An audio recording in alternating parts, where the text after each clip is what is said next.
I was watching a painting tutorial on another YouTube channel, and what struck me most about the video was the dismal state of miniature painting tutorials on YouTube.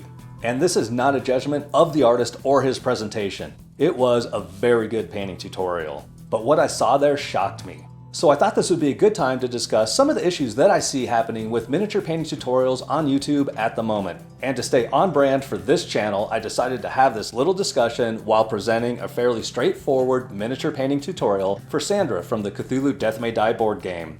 Welcome to Treehane Miniatures. It's not really relevant to this conversation, but I'll be painting up Sandra using my favorite hack to speed up the painting process by painting Sandra as if she's standing in moonlight that is illuminating half of her body. This means that I'll only have to paint one half of the model in detail. To be honest, this paint up is so straightforward that it's the main reason I decided to discuss the state of painting tutorials on YouTube. The topic seems much more interesting than simply describing how I painted Sandra here.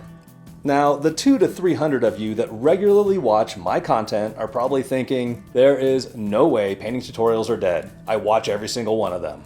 And that's a fair response. I absolutely appreciate every one of my subscribers, channel members, and occasional casual viewers. I am not taking anyone for granted. I'm attempting to take a look at the YouTube landscape as a whole. I don't want to make this about me. Furthermore, this discussion isn't going to be all doom and gloom. I have some very positive points to interject based on my personal experience with YouTube.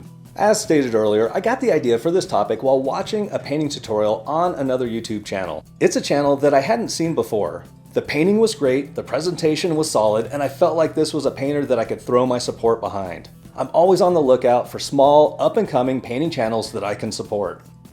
You see, early in a YouTube channel's growth, every view, every comment, every subscription can be the catalyst to success. A single positive comment can provide the motivation necessary for a content creator to put out the next video. Lack of engagement can be soul-crushing. I feel very fortunate that I have had tremendous support from the miniature painting hobby community. I have many fantastic channel members and subscribers who provide me with the encouragement I need to keep going. Geez, I'm rambling. So back to the channel I was watching. The video tutorial I was checking out had 160 views in a 24-hour period, which is pretty solid for a small channel that isn't getting a lot of traffic. I hit the subscribe button and then proceeded to view the channel's homepage to see what other content they had on offer. This is when things got squirrely. It turns out I was watching a painting tutorial from a channel that has 130,000 subscribers. And it was a good tutorial. Nothing groundbreaking or revolutionary, but a solid, straightforward painting tutorial, much like what I do here on this channel. And I was thinking, man, if a channel with 130,000 subscribers is only getting 160 views in a 24-hour period, what chance does a small-time channel like mine have? This was several months ago, and it was honestly the first time that I felt discouraged as a YouTube content creator. I don't really get discouraged if one of my videos doesn't get any views, but this somehow really hit home for me. And then I started working on my next video because that's what I do. I'm not going to stop making painting tutorials because this is what I love to do. I love painting miniatures and sharing my progress with y'all. I love being part of this miniature painting hobby community. I think many YouTube painting tutorials are seeing a drop in views due to the changing landscape of YouTube. It isn't enough to have a well-received video with a lot of views anymore. YouTube wants to keep viewers on the platform and engaged for as long as possible. This means pushing binge-worthy content. I don't think that educational or instructional content qualifies as binge-worthy. I believe that viewers of instructional content are looking to acquire information. Once they have the information they're looking for, they're ready to put it to use for themselves. This skill-building mentality isn't conducive to endless binge sessions because this type of individual is focused more on self-improvement than pure entertainment. Therefore, it's in YouTube's best interest to push entertainment-based content. The algorithm favors short-form, high-engagement videos that exploit basic psychology for clicks and likes. This can push traditional long-form educational content like painting tutorials to the bottom of users' feeds. I can't blame YouTube for this. It's in YouTube's best interest to keep users engaged on the platform for as long as possible. YouTube's main goal is to make money, and they can only do that if viewers are watching videos. The more views, the better. Viewers who are interested in painting tutorial videos may struggle to support all of the content available on YouTube. Even if a user's feed is loaded with painting tutorials, it's nigh impossible to watch them all. It's so easy to become overwhelmed and creatively drained by the sheer volume of tutorials and other content available. Individuals who once sought skill-building videos may themselves begin to seek lighter content. This is perhaps a normal reaction to burnout from excessive content consumption of any type. Watching painting tutorials almost inherently implies that the user will take action with the acquired information. This can put a lot of pressure on someone. Why watch an instructional video if there is no immediate desire to put the information to use? Watching a painting tutorial can feel like work itself. I love watching painting tutorials, and even I can't keep up with all of the content from the channels that I follow. Some miniature painting channels are doing an excellent job adapting to this new YouTube environment by making a shift toward more entertainment-oriented content. Rather than pure painting tutorials, there's more focus on content such as painting challenges, product reviews, and speed painting gimmicks. I've even seen viewers trending away from traditional tutorial-based content on my own channel. I primarily produce full-length tutorial videos. However, looking at the top 10 most popular videos on my channel, they are all preview videos, review videos, or speed painting gimmick videos. It's crazy how much easier and faster it is to make this type of video. I fully understand why a content creator would choose to switch to this type of content to get more views. Lower effort, bigger reward. A great example of a channel ditching painting content altogether in favor of more popular content is the King of Average. Now, this is not a dig on the King of Average. I'm a subscriber and I watch his stuff. If you're watching this video because you're into painting board game miniatures, then you're probably familiar with who he is. He covers the same type of board games that we paint on this channel. Anyway, he used to be all about miniature painting content on his channel. He has over 20 different playlists dedicated to miniature painting. Hundreds of videos. Nowadays, he doesn't produce any painting content. And the change in direction has paid off for his channel. He's at just about 30,000 subscribers right now.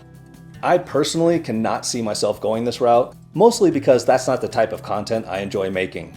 I occasionally get excited about a new game that's coming out or that I've been playing, and that's when I'll produce a preview video or review video. This content is few and far between for me. The idea of covering board games that I'm not genuinely interested in sounds exhausting to me. I guess I'm a selfish creator. I paint what I want, when I want, and then I make a video about it. I'm laughing, but it really is all about me. I have lots of ideas for videos that aren't painting videos, but when it comes down to it, any time spent on other topics takes away from my miniature painting. And I always have more miniatures to paint. Review and preview video topics may outperform my painting tutorials 10 to 1, but they're not where my heart lies. I would really like to make a couple of videos for my top 5 competitive miniature board games and my top 5 cooperative miniature board games, but I always seem to prioritize getting more miniatures painted. It's like an addiction or something. And now I'd like to interject some positive notes here. I mostly choose to keep producing painting content because of the community that we're building together. I do it because the interaction and support that I receive from y'all mean the world to me. I could just paint minis by myself and never make a single video about it, but I feel like I'd be missing out on so much if I did that.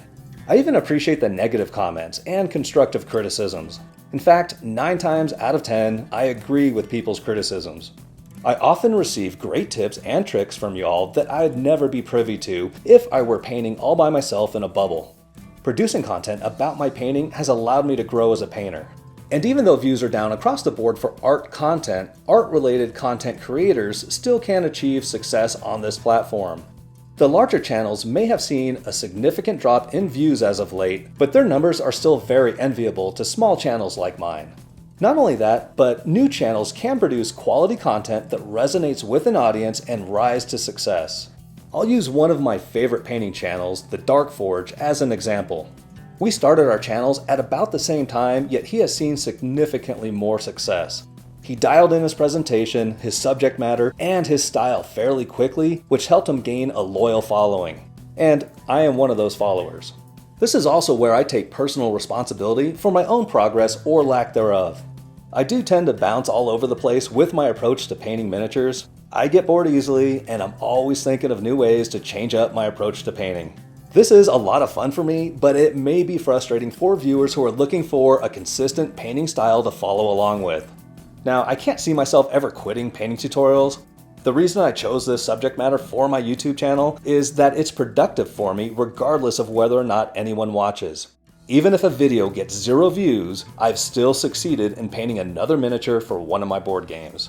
I'm interested to hear how your consumption of miniature painting content has changed recently, if at all. Are you primarily interested in full painting tutorials for specific miniatures? Do you like painting content that focuses on fundamentals and improving specific painting techniques? Or have you found yourself more engaged with the entertainment type of painting content? Be honest. Those Temu art supply scam videos, or we paid people on Fiverr to paint our miniature videos, are pretty enticing. Alright, I'd like to thank the generous people who keep this channel alive. You too can support this channel by becoming a channel member using the link in the description below. Thank you so much for watching. Please hit the like button and subscribe to the channel to join our growing community of miniature painters who can't get enough of watching miniature painting tutorials.